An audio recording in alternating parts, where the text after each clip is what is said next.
Today is the first day of real reckoning for the Epstein class. We're here to stand with forgotten and abandoned Americans against an Epstein class that had no regard for the rules or the laws. Look, this is one of the most horrific and disgusting corruption scandals in our country's history. You had Jeffrey Epstein, who literally set up an island of rape, a rape island. And you had rich and powerful men, some of the richest people in the world, who thought that they could hang out with bankers, buy off politicians, and abuse and rape America's girls with no consequence. Because survivors spoke up, because of their courage, the truth is finally going to come out. And when it comes out, this country is really going to have a moral reckoning. How did we allow this to happen? There should be no buildings named after people in this Epstein class. There should be no scholarships named after them. They shouldn't be enjoying the perks of being affiliated with corporations or universities or writing op-eds or being lionized. And many of the survivors will tell you some of these people still are celebrated in our society. That's disgusting. There needs to be accountability. I want to recognize first and foremost the survivors. They are the ones who made today possible. Many of you had forgotten about this issue, and frankly, for decades, we have not done enough about this issue. And it's only because of their advocacy, them coming here to the Capitol. They showed up here time and again, and on September 3rd, that the country started to pay attention. And I also want to thank the courage of two of my colleagues in particular. Both of them have suffered, as you know, extraordinary political consequences for what they did. One, my colleague, Congressman Thomas Massie. This would not have been possible if he hadn't led the discharge petition that got 218 signatures and is going to force a vote in the House of Representatives. And this would not have certainly been possible if it were not for the courage of Marjorie Taylor Greene. She signed the petition, and I would keep texting Thomas, is she going to drop off? Is she going to drop off? Because there was so much pressure against her, so much attacks against her. But she stood with the survivors. For Thomas or me, this has never been political. This is not about questions of Trump or Biden. This is a question of doing the right thing for survivors. We're going to get a vote today. I expect an overwhelming vote in the House of Representatives, and I don't want the DC swamp playing any games. They need to pass this in the Senate, and they should not amend it. President Trump has said he would sign the Epstein Transparency Act. It's going to get overwhelming support in the House. It should go straight to the Senate, and it should be signed. No amendments, no adding loopholes. Justice is long overdue. And I want to hand it over to my colleague, Representative Thomas Massie. I want to start by thanking the survivors. I mean, they're giving everybody hope in this country.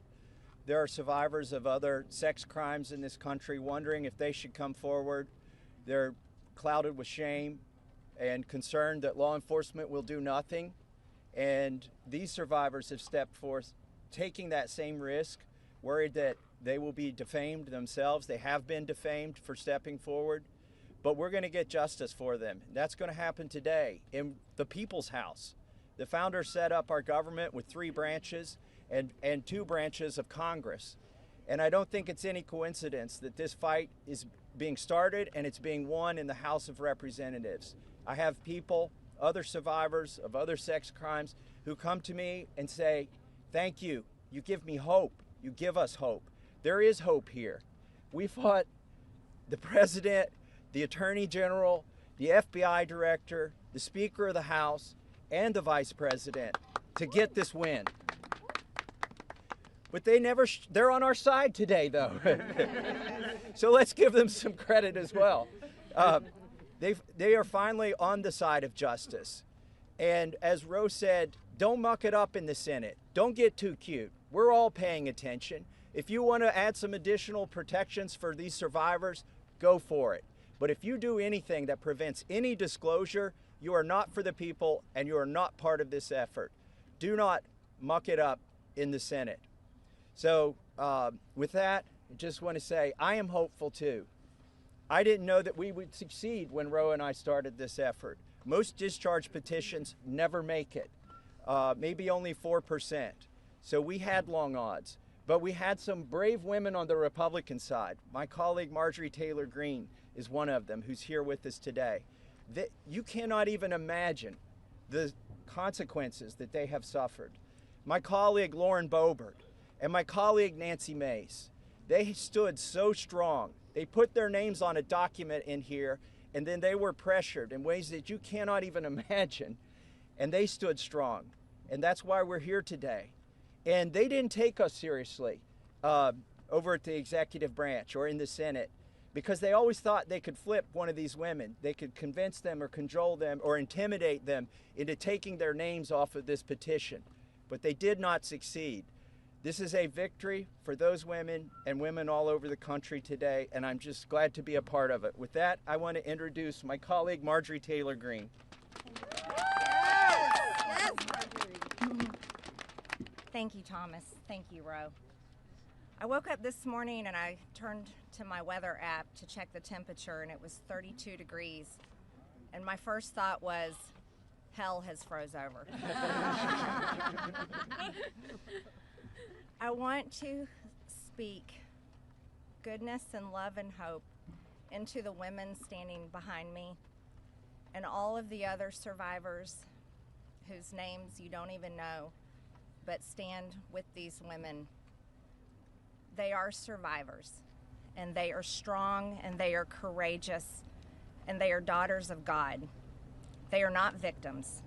These women have fought the most horrific fight that no woman should have to fight, and they did it by banding together and never giving up. And that's what we did by fighting so hard against the most powerful people in the world, even the President of the United States, in order to make this vote happen today. I was called a traitor by a man that I fought for 6 years for. And I gave him my loyalty for free. I won my first election without his endorsement, beating 8 men in a primary. And I've never owed him anything, but I fought for him for the policies and for America first. And he called me a traitor for standing with these women and refusing to take my name off the discharge petition. Let me tell you what a traitor is. A traitor is an American that serves foreign countries and themselves. A patriot is an American that serves the United States of America and Americans like the women standing behind me.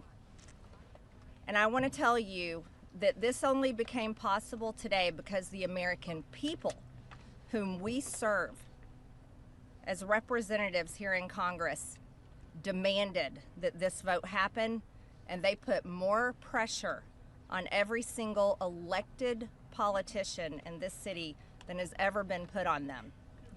And today you are going to see probably a unanimous vote in the House to release the Epstein files.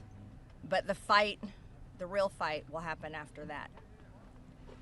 While I want to see every single name released so that these women don't have to live in fear and intimidation, which is something I've had a small taste of in just the past few days, just a small taste. They've been living it for years. But the real test will be, will the Department of Justice release the files? Or will it all remain tied up in investigations?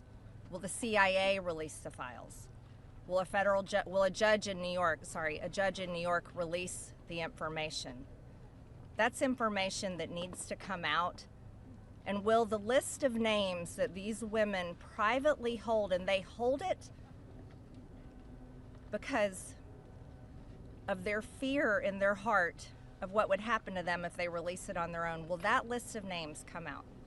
That's the real test. So I want to thank Thomas Massey and Ro Khanna for your bravery in doing something doing something that is much needed in America, crossing the political aisle that has become bigger than the Grand Canyon in America. But these men crossed that aisle on behalf of these women. And that is more of what is needed today in America than ever in our history. So thank you so much. Who's next? Ro, I'll let you introduce. Thank you. Thank you.